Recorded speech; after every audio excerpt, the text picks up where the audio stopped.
A family posed for what appeared to be an ordinary portrait in their Boston mansion. But when historians examined the photograph more than a century later, they discovered something impossible. Dr. Margaret Chen adjusted her wire-rimmed glasses as she carefully examined the sepia-toned photograph that had arrived at the Smithsonian's photography archives that crisp October morning. The donor, Mrs. Eleanor Whitmore, sat nervously across from her, clutching a worn leather satchel. "This belonged to my great-great-grandmother," Eleanor explained, her voice trembling slightly. "I found it in the attic after my grandmother passed last month. I've never seen this photograph before, but there's something unsettling about it." The formal portrait showed the Hartwell family of Boston, Massachusetts, taken in their ornate Victorian parlor in 1901. 5 family members stood rigidly posed. Patriarch William Hartwell, his wife Constance, their 3 children aged between 8 and 16. Their faces were stern, typical of the era's photography conventions. Behind them hung an elaborate burgundy velvet curtain that framed a large window overlooking their estate. Margaret studied the image through her magnifying glass, noting the exceptional clarity for a photograph of that period. "What exactly troubles you about it, Mrs. Whitmore?" Eleanor leaned forward, pointing with a shaking finger. "Look carefully behind the curtain, Dr. Chen. Do you see it too?" Margaret squinted, adjusting the angle of her desk lamp. There, barely visible in the shadows behind the heavy fabric, was what appeared to be the outline of another figure.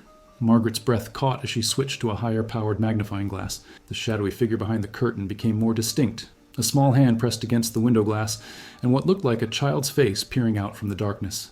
"This is extraordinary," Margaret murmured, her pulse quickening. "Mrs. Whitmore, do you know how many children the Hartwell family had?"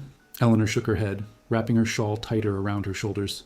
"The family records I found only mention 3 children, Thomas, Rebecca, and little James, but—" She paused, her voice dropping to a whisper. "There are other photographs in that satchel. In every single one, there's always someone hidden, watching from the shadows." Margaret felt a chill run down her spine as Eleanor opened the leather bag, revealing a stack of additional photographs spanning several years. Each image showed the Hartwell family in various settings: garden parties, Christmas mornings, formal dinners. But in every photograph, if you looked carefully enough, there was always an extra figure lurking just out of clear sight. "This defies explanation," Margaret said, reaching for her phone to call her colleague at Harvard's photography department. "The positioning, the lighting, the photographic techniques of 1901. There's no way these could have been doctored or double exposed. Yet here we have evidence of someone who apparently lived with this family but was deliberately kept hidden from clear view." The mystery deepened when Margaret noticed something else. The hidden figure appeared to age across the photographs, growing from what looked like a young child to a teenager over the course of several years. 2 weeks later, Margaret found herself in the musty basement of the Boston Historical Society, surrounded by towering stacks of city records, newspaper archives, and family documents. Her research assistant, David, had spent days combing through birth certificates, census records, and immigration documents. "Here's what we know about the Hartwell family," David said, spreading papers across the oak table. William Hartwell owned 3 textile mills and was considered one of Boston's most prominent industrialists. The family lived on Beacon Hill in a mansion that still stands today. Margaret nodded, studying a newspaper clipping from 1902. "But look at this, David. Every social register, every newspaper mention of the family consistently refers to the 3 Hartwell children, never 4. They spent the morning cross-referencing birth records with family documents. Thomas, born 1885, Rebecca, born 1887, James, born 1893. No other children were officially recorded, yet the photographic evidence was undeniable. "Dr. Chen," David said suddenly, looking up from a leather-bound journal, "I found something. This is Constance Hartwell's personal diary, donated to the Historical Society in 1960. Listen to this entry from March 15th, 1901. William insists we must maintain appearances. The child grows restless, but we cannot risk exposure. Society would never understand our arrangement." Margaret's hands trembled as she reached for the diary. "What arrangement? What child?" "Keep reading, David." The entries became increasingly cryptic, referring to our secret burden, the hidden one, and maintaining the family's reputation. Constance Hartwell had clearly been tormented by some family secret that required keeping a child concealed from public view. Margaret's investigation took an unexpected turn when she discovered Eleanor Whitmore's true connection to the Hartwell family. While reviewing genealogical records, she found that Eleanor wasn't descended from the Hartwells at all. She was the great-great-granddaughter of Mary O'Sullivan, who had worked as the Hartwells' head housekeeper from 1898 to 1905. When confronted with this information, Eleanor broke down in Margaret's office, tears streaming down her weathered cheeks.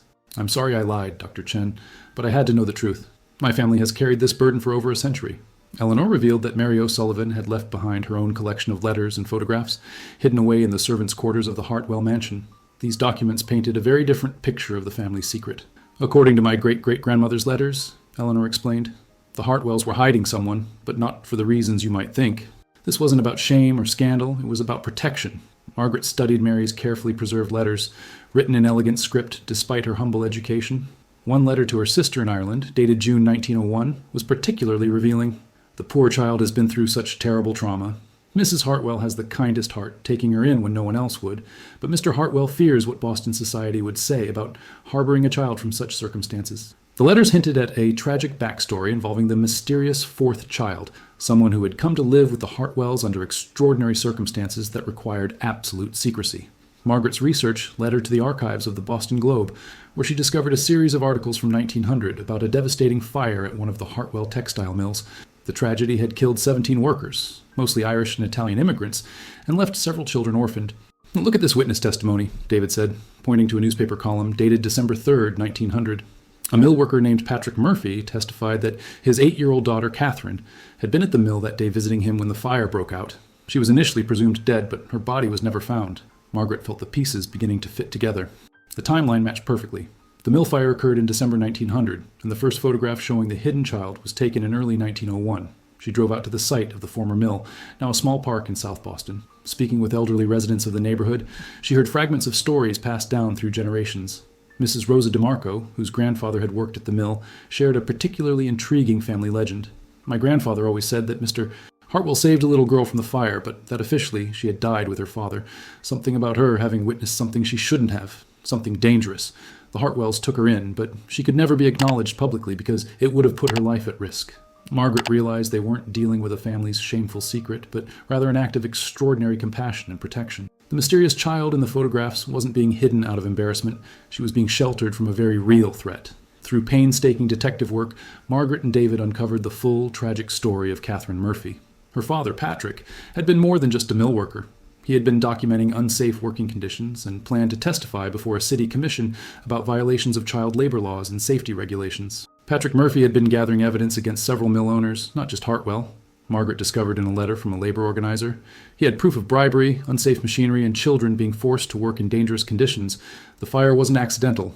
It was set to destroy the evidence and silence the witnesses. Catherine had been hiding in her father's office when the arsonists arrived. She had seen their faces, heard their names, and witnessed the deliberate act of murder that followed. When William Hartwell found her unconscious near the mill's back entrance, he realized that acknowledging her survival would sign her death warrant. The conspiracy involved corrupt city officials, rival mill owners, and members of Boston's industrial elite, who would stop at nothing to protect their profits. Young Catherine Murphy was the only surviving witness to a crime that went to the very heart of the city's power structure. "So the Hartwells created a fiction," David concluded. Catherine Murphy died in the fire, but a nameless child lived secretly in their home, protected from those who would kill her to keep their crimes hidden. Eleanor Whitmore nodded through her tears. My great-great-grandmother's letters describe how Catherine was taught to hide whenever visitors came, how she lived like a ghost in that great house, never able to have friends or attend school or live a normal childhood. Margaret's investigation revealed an unexpected connection between the Hartwells and Boston's Underground Railroad network, which had officially ended decades earlier, but whose participants maintained a secret network for protecting vulnerable individuals. The Hartwells had been involved in helping escaped slaves before the Civil War. Margaret discovered in Constance Hartwell's private correspondence with a Quaker minister. They knew how to hide people, how to create false identities, how to keep secrets that could mean the difference between life and death. This revelation cast the family's actions in an entirely new light. They weren't simply wealthy philanthropists helping an orphan. They were experienced operators in a clandestine network designed to protect those whose lives were threatened by powerful interests. Dr. James Morrison, a historian specializing in post-Civil War Boston, confirmed Margaret's findings when she consulted with him. "The Hartwells were part of what we call the Second Underground Railroad," he explained. After the Civil War, the network adapted to help other vulnerable populations: child laborers, women fleeing domestic violence, witnesses to crimes involving the wealthy and powerful. Catherine's story became even more poignant when Margaret realized the incredible sacrifice the Hartwell family had made. By taking her in, they had risked not just their reputation, but their safety and that of their own children. The photographs showed Catherine growing up in the shadows, literally and figuratively, protected by people who had every reason to turn her away, but chose instead to risk everything for a stranger's child. The curtain in every photograph isn't just decor, Margaret realized. It's a symbol of the barrier between Catherine's hidden world and the dangerous public sphere where her enemies waited. As Margaret delved deeper into the family's correspondence, she uncovered the tremendous emotional and financial toll that protecting Catherine had taken on the Hartwells. Constance's diary entries from 1902-1903 revealed a woman struggling with the weight of their secret. "William barely sleeps anymore," Constance wrote in April 1902. "He's convinced they're watching the house. Yesterday, a stranger asked our neighbor too many questions about our family. We've hired additional security, but how do you protect a child who doesn't officially exist? The family had spent enormous sums on private investigators to track the movements of those who might be searching for Catherine. They had also quietly funded the families of other mill fire victims, perhaps out of guilt that they could only save one child when so many had perished. Margaret found evidence that William Hartwell had been gradually moving his business operations away from Boston, selling his mills, and investing in properties in California and Oregon, all part of a long-term plan to relocate the family where Catherine could eventually live openly under a new identity. "Look at this," David said, showing Margaret a shipping manifest from 1904. The Hartwells sent several large crates of household goods to San Francisco, addressed to a family named Morrison. Well, that must have been Catherine's new identity.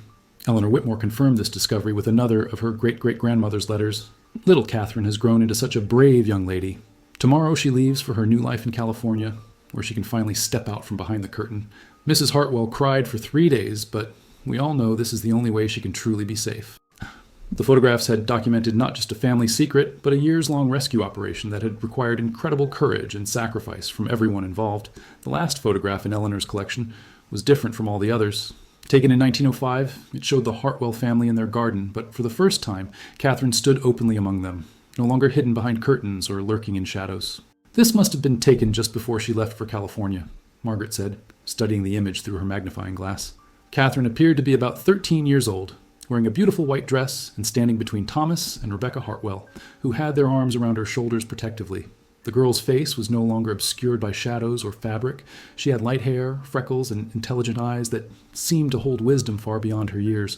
Most remarkably, she was smiling, the first time she appeared happy in any of the photographs. On the back of the photograph, someone had written in faded ink, "Our beloved daughter, Catherine Morrison, as she begins her journey to freedom. May 15th, 1905. Margaret felt tears welling in her eyes as she realized the full significance of what she was seeing. "This isn't just a photograph, Eleanor. It's a declaration of love. After years of hiding her, protecting her, sacrificing for her, they finally claimed her publicly as family, even if only for this one moment." Eleanor nodded, wiping her own eyes. "My great-great-grandmother wrote that Mrs. Hartwell insisted on this photograph. She said, 'History should know that Catherine was loved, that she belonged somewhere, that she mattered to someone.' They knew no one would ever see it during their lifetimes, but they wanted proof that she had been more than just a hidden secret.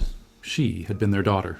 6 months after beginning her investigation, Margaret stood in the renovated Hartwell mansion, now a historical museum, as she prepared to unveil the Catherine Murphy exhibit. The story had captured national attention, transforming from a mysterious photograph into a powerful testament to courage, compassion, and family.